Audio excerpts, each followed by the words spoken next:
Hello, YouTubers, friends, compatriots, bootlickers, shills, debt slaves, serfs, peasants, vassals. I'm Useful Idiot. Welcome. And this video is about what would normally be a huge development. That's the fact that a lot of major European countries now, as a reaction to the slaughter in Gaza, have now officially recognized Palestine. And the bottom line is it's kind of a moot point now. Over 155 other countries around the world recognize Palestine. And now we have France, UK, Belgium, Monaco, Luxembourg, Malta, Portugal, Canada, and Australia all recognizing the state of Palestine. And and of course we have this fiery speech at the UN from Netanyahu pointing out that there will never be a two-state solution. And of course I've held that view over the last decade and more, that the two-state solution was always just being patronizing and lip service, and that nobody really had any intention of a two-state solution, including the U.S. And the U.S. continues to talk about a two-state solution, and there will be no two-state solution. And so this new gesture by these major European countries is an empty gesture, for one reason, because Israel is going to do what it wants to do, and they've been completely resistant to the international community about everything they've been doing for decades and much longer. They don't care that they've broken international law. They don't care that The Hague has declared Netanyahu a war criminal. They don't care about the illegal settlements. They don't care about the genocide. They're just going to do what they want to do.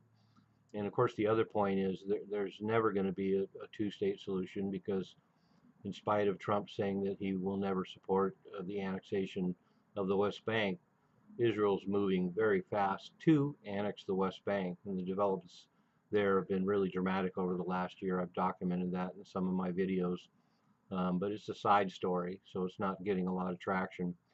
But I can't see any way that the West Bank is not going to be annexed within the next year, if not sooner. And the other bottom line, of course, that's apparent to everyone, is there's no two-state solution. And it doesn't matter that a lot of the major countries have recognized Palestine now, because there is no Palestine. Gaza is being completely destroyed, and Israel will probably finish the job one way or another. But there is no Palestine to recognize anymore. And that brings up another point too about the futility of the UN. A good example of that: 155 countries around the world recognize Palestine.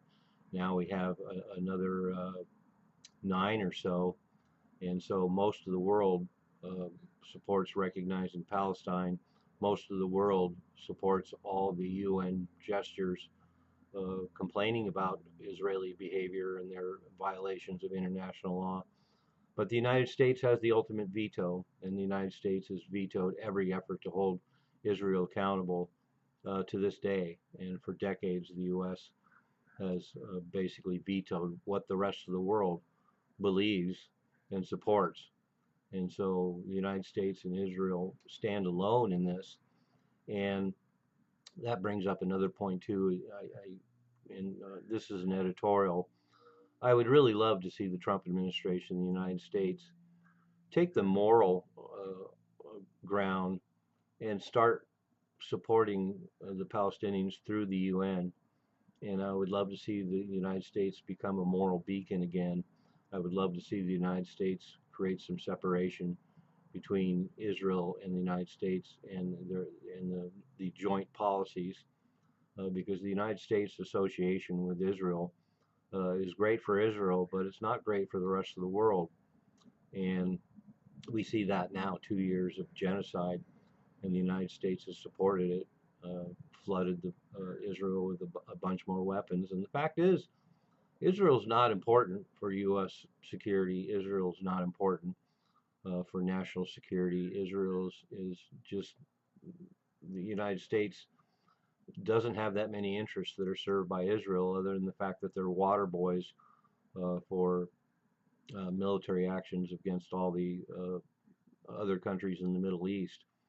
So, but that doesn't appear like it's going to happen. So now we're on the verge of perhaps a peace deal happening right now. But as pundits have discussed, there's a lot of poison pills in there. But once again, it almost seems like a moot point. So the war ends now. The genocide has been very thorough. Palestine, or the Gaza Strip, is uninhabitable, and so we're already at the point where some major changes need to be made in that area. And the idea of creating a Palestine is just a pipe dream now more than ever, since Gaza has been completely leveled. So anyway, a little bit too late. It's too bad that a lot of these major countries didn't recognize Palestine a decade or two ago, and now we have the United States standing alone with Israel that doesn't recognize Palestine. And also, we have to mention, of course, that Trump has been very provocative about moving the capital of Israel to Jerusalem, and that would be another roadblock for creating a two-state solution. But like I say, the two-state solution is dead, has always been dead, and Netanyahu's made clear that it is dead now and will always remain dead. So any ideas that anybody has that there's going to be a Palestine, forget about it. I'm useful idiot. Don't you be one too.